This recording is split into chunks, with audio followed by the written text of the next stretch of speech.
So for context, my husband, 30M, and I, 27F, have been married for 2 years and have been trying to have a baby for the past 10 months. Unfortunately, we haven't had any success, and that's been putting a lot of strain on our relationship for the last few months. I really want a baby, and I know so does he, because he's always talked about starting a family, even while we were dating. This is something we had in common, our desire to have a child, and that's also why we didn't waste much time after getting married and began to try to conceive. I'd been disappointed by the negative results, but I always tried to hold it together.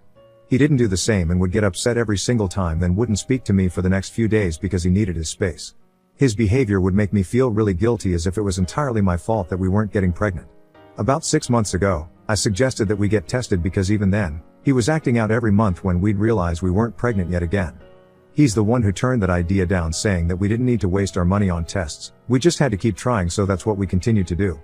3 weeks ago, after another negative pregnancy test, we argued because I'd suggested that we get tested. He snapped at me in a very cruel way and told me that he already knew who had issues, but he was trying not to hurt my feelings. There was no real reason for him to believe that I was the one with fertility issues when we haven't even been tested yet, and that's what led to the argument. What he said got to me, and I also brought up his behavior after our unsuccessful tries to get pregnant, blaming me for the failures constantly when it could have also been him. He said that he knew for a fact that it wasn't him, and then actually gave me an ultimatum, saying that I could either do something about this or we'd have to go our separate ways. Because he wanted a baby, and if I wasn't able to give that to him, then he didn't see the point of us being together. That broke me, because I wouldn't mind staying married to him even without having a baby, because I loved him, but those feelings were not reciprocated. He only cared about having a baby and saw me as a baby producing machine more than his wife by then. I was disheartened, even thinking that this was what my husband thought of me, and decided not to speak to him until he apologized to me.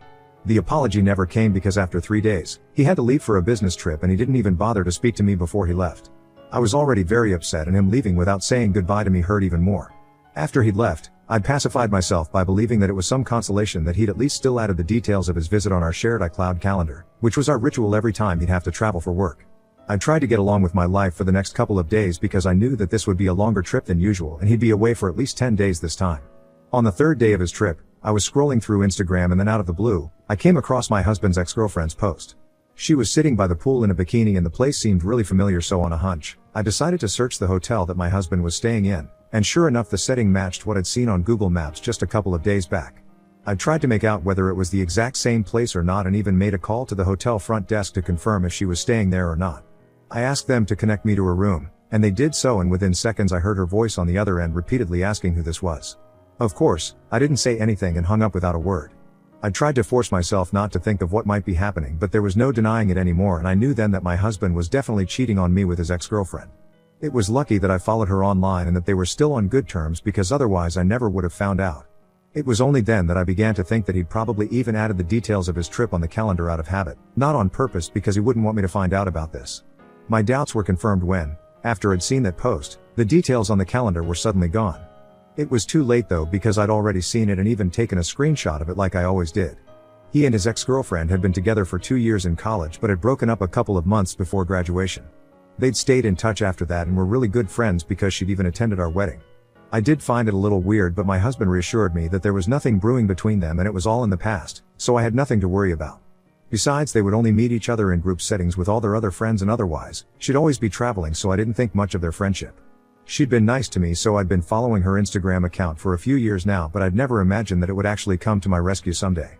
After I'd processed the fact that the two of them were definitely together, I knew that I had to end this marriage right away. So I called a friend of mine and asked him to put me in touch with a divorce attorney ASAP, and he was able to arrange that for me overnight, since he'd been divorced himself before. I explained the situation to the lawyer and asked them to draw up divorce papers.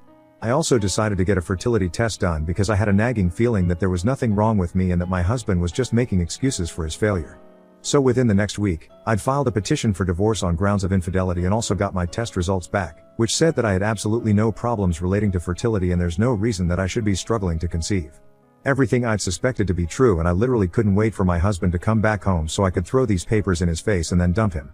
I'd kept myself busy during those days, so I didn't even have the time to cry or feel bad about what was happening to me. My only motive was to teach my husband a lesson of a lifetime.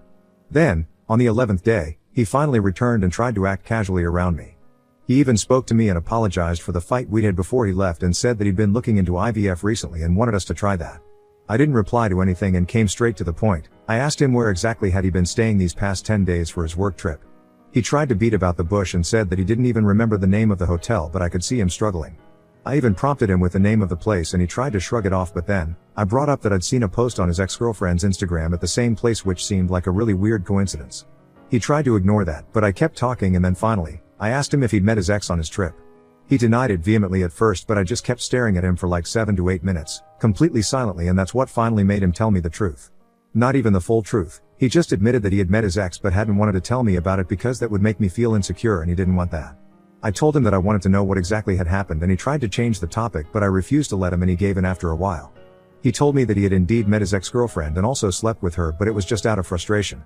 He confessed to me that he'd asked her to meet him at the hotel one day before he left and she'd agreed. Initially, he just intended to confirm if he was the one with fertility issues or not, because he remembered very clearly back in college they'd broken up because his ex had accidentally gotten pregnant while they were together, and he believed that it had been because of him. Unfortunately, when he discussed this with her, she confessed that she'd been cheating on him with another guy at the time and the baby might not have been my husband's. He was disappointed and wanted to fly back home, but his ex convinced him to stay, and they ended up sleeping together because he claimed that he'd just fallen weak now that the last hope that he had was also gone. He was just frustrated and couldn't take it anymore, so he slept with his ex-girlfriend, and he explained everything to me really calmly, as well as if it was a very reasonable thing to do. He then told me that the reason he'd gone to his ex to confirm if he was the one with fertility issues or not instead of just getting tested was that the latter was much more terrifying and definitive. Jumping through hoops to arrange a secret holiday with his ex only to ask about an accidental pregnancy that had happened ages ago, however, was a lot more convenient. Sleeping with her after that was even more convenient. He told me that after he learned that the pregnancy that his ex had terminated in college might not have been caused by him, he decided to get tested at a hospital there, and it turned out that he was actually the one with fertility issues and not me. He'd also realized that his ex had used him because she'd only stayed at the hotel for the first 5 days out of 10 days, and after the 5th day, she'd taken off but promised to keep in touch because of course, they'd spent the night together. But instead, she blocked him everywhere the very next day, and he realized that this had been nothing but a one-off thing for her and not the emotional reconciliation that he'd hoped for. He told me that he was sorry about everything and that he'd only done these things because he was frustrated and really wanted a baby and a family of his own. And then he said to me that he'd realized that he'd screwed up, but he was still willing to give our marriage one last chance. He was willing to give our marriage one last chance because it was apparently his call to make, in his head. That's when I burst out laughing and didn't stop laughing until I handed over the divorce papers to him along with the results of the fertility test. After going through those papers, he began to tell me that this was all really unnecessary and that we could still make things work, but I just didn't say anything. I already had my bags packed and I'd been recording our entire conversation on my phone all along, so I was good to go after he told me the entire story of what had happened on his trip. I didn't need to waste more of my time arguing with him, so I decided to walk out that very instant. He got to his knees and started begging me to forgive him once he saw that I'd already packed my bags, but there was no changing what he'd done, so I ignored him and dragged my stuff to my car, got into it, and drove off, leaving him crying in the front yard. I drove to a friend's house since I'd already asked her if I could live with her until the divorce had been sorted out, and she'd very kindly agreed to that. This was a friend of mine from college, and my husband doesn't know where she lives, so I know he won't be able to find me either. It's been almost 3 days since I left and he's been texting me every day, but I haven't opened even a single text of his. I thought that he would give up eventually, but then today, I received a call from my in-laws instead. My mother-in-law was totally out of control and was demanding that I return her son's calls or respond to his texts right that instant. I was panicking and asked her what exactly had happened, and she told me that my husband had apparently called her up and told her what had happened and was sobbing uncontrollably when he called her. He had even said multiple times that now that I was gone, he didn't see the point of going on with life anymore, and that he didn't even know what to do with himself, since he now knew that no matter how hard he tried, he'd never be able to have the life and family that he'd always wanted and that had shattered him. He had been so hysterical that my mother-in-law was afraid that he'd do something to himself and wanted me to call him back right that second. Now I think it was a little cruel, but when I heard all of that, I got really upset because that just sounded like he was trying to make me feel guilty for looking out for myself. I'd just done what any other self-respecting woman in my place would have done, and it felt like he was using that against me and making himself seem like the victim just because he was infertile. So instead of calling him, I told his mother that he could do whatever he wanted to because now I wasn't his wife anymore because he'd cheated on me. She was shocked and said that I was being cruel, but I didn't really care and told her that her son deserved it because that's how upset I was. Then I hung up before she could waste more of my time and tried not to think about these things. Then, about an hour ago, my husband texted me again, and this time I finally opened the text. It said that he was finally feeling better and I didn't need to respond if I didn't feel like it, but he told me that the way I'd reacted to news of his breakdown had been nothing short of heartless, and now he felt like I'd never even loved him at all. He said that he wanted me to understand that he was also suffering right now, and it wasn't just me who was going through a tough time because he was literally infertile and would never be able to have kids of his own, so I should have been kinder to him. So Ida for refusing to talk to my husband when his mother called me and told me that he was having a mental breakdown after he cheated on me? Update 1. 3 days since the original post, and before I begin, I just want to thank everyone who responded. It was nice of everyone here to be so supportive and kind to me. I get now that I should have dumped him as soon as he started blaming me for failing to get pregnant, but I'm not the kind of person to give up on relationships easily unless they show me for sure that they're not worth it, which he did by cheating on me. I didn't get back to my husband because there was no point. The reason he and his mother had tried to call me was because they wanted to guilt trip and emotionally manipulate me into coming back to him, but I wasn't going to let them do that to me. I was also suffering just as much as he was, and even more so because I was the one who had been cheated on and had lost my marriage in less than a day. So for him to even insinuate that he was the victim of a situation like this was just ridiculous. He wasn't the victim, he was just pretending to be one so that it'd be easier for him to manipulate me and make me seem like the bad guy for not caring about him after he literally slept with a woman he told me he has nothing going on with, not just once but multiple times. So pardon me if I'm not so quick to forget that and forgive him as if nothing had even happened. He has been texting me continuously again, but I've just muted him and haven't opened his chat since the last time he texted, to tell me that I was being cruel to him. He has a couple of weeks to respond to the petition, but I'm sure he's going to try and get the divorce cancelled somehow and is going to go out of his way to persuade me not to go through with it, but he doesn't know that I've already given up on him in this marriage, so it's just a waste of time for him to try and convince me otherwise. I could have forgiven him for the infertility because it wasn't his fault, and I could have forgiven him for behaving badly, but I just cannot forgive him for cheating. Update 2. So I had to go back home today because I'd realized that I'd unfortunately left a really expensive bracelet back there which my dad had gifted me. It had been a big mistake on my part to forget about something as important as that while packing, but I was just feeling really out of it at the time as well. I wanted to go back home at a time when my husband wouldn't be there, but I knew that would be weird and I didn't want to sneak into a place I used to call home like some burglar, so I steeled myself and went there after work today without caring about whether my husband would be there or not. He seemed very happy to see me at the door and even tried to hug me because I guess he hadn't noticed that I wasn't even smiling, and neither was I looking at him. I pushed him away when he tried to hug me and told him that I was just there to collect some of my jewelry and then I'd be on my way.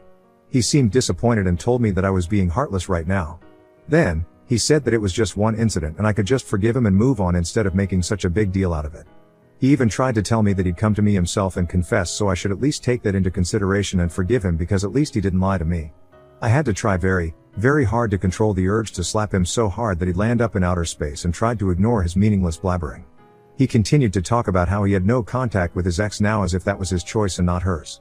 She's the one who had blocked him and not the other way around. He'd have been more than happy to continue speaking to her even now had I not found out about them. Once I'd grabbed the box my bracelet was in, I was ready to leave, but he stopped me and blocked my way out of the bedroom by standing there in the doorway. He's considerably taller than me and I was kind of scared at that moment, but he just stood there and told me that I had to at least give him a chance to explain.